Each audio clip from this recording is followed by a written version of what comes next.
Hey Barons, Miss Carp here. Um, I'm sure you've missed my voice. Keep in mind, anytime you're playing these videos, pause, uh, rewind, watch again, okay?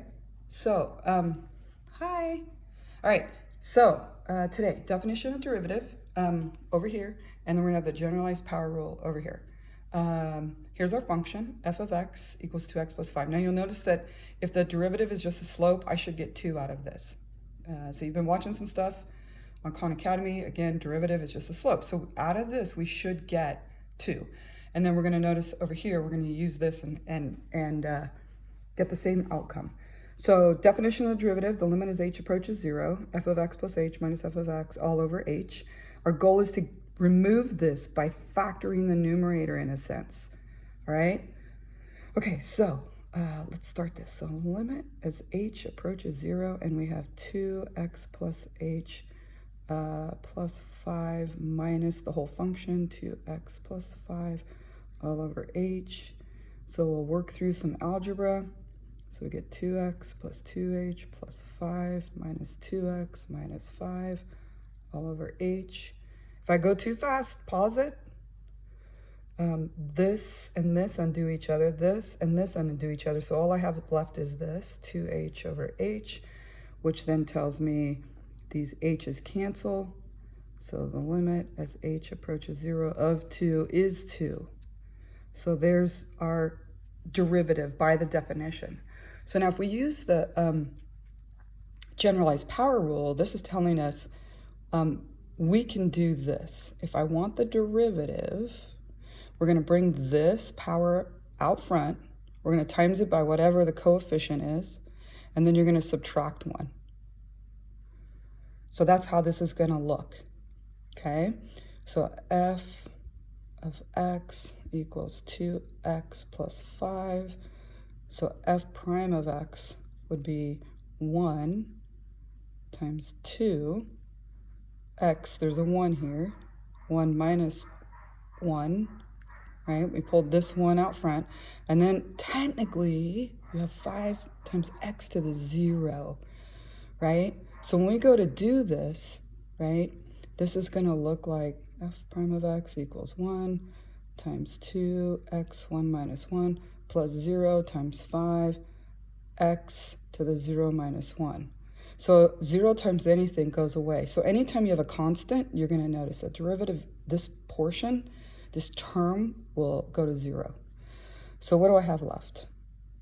So I have 1 times 2, x to the 0. So the derivative then is just 2, which is what we already know. So the derivative of linear functions is not that interesting. So let's do the derivative of something that's nonlinear. So we have something as simple as f of x equals x squared minus 4. We know this is a parabola.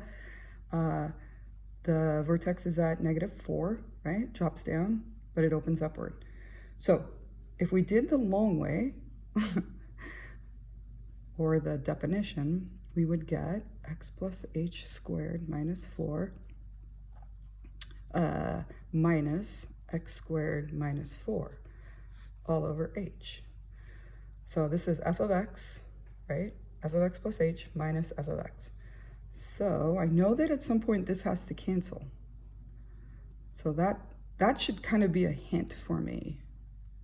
H squared minus 4 minus x squared plus 4 all over h. And here this cancels with that, the -4 and the +4, and I've got this left over. So the limit as h approaches 0. And I notice here I can factor out an h, 2x plus h over h. Notice this is going to cancel. So the limit as h approaches 0, now I have just this function, 2x plus h.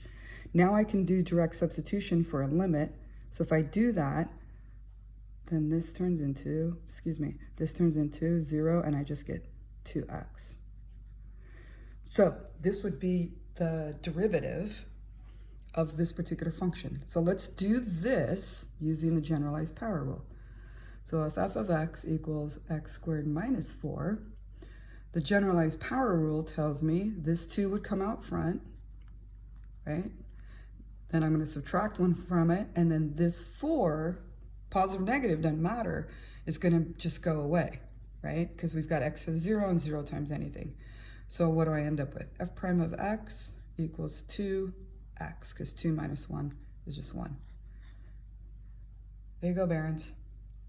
So we've got a power rule. This is super, super cool if you have, say, f of x equals a big polynomial. Say you have x to the 5th minus 1/4 x to the 4th plus x, right? So my derivative, instead of doing all of this, the definition, you would have that minus 1/4 times 4, which is 1. This is 1 less, and plus 1, because that x would go away. So this would be your derivative at any particular point. So you could pick x equals 1 and see what the slope is at x equal to 1 of this particular function. All right, Barons. Enjoy. Missed you. Bye.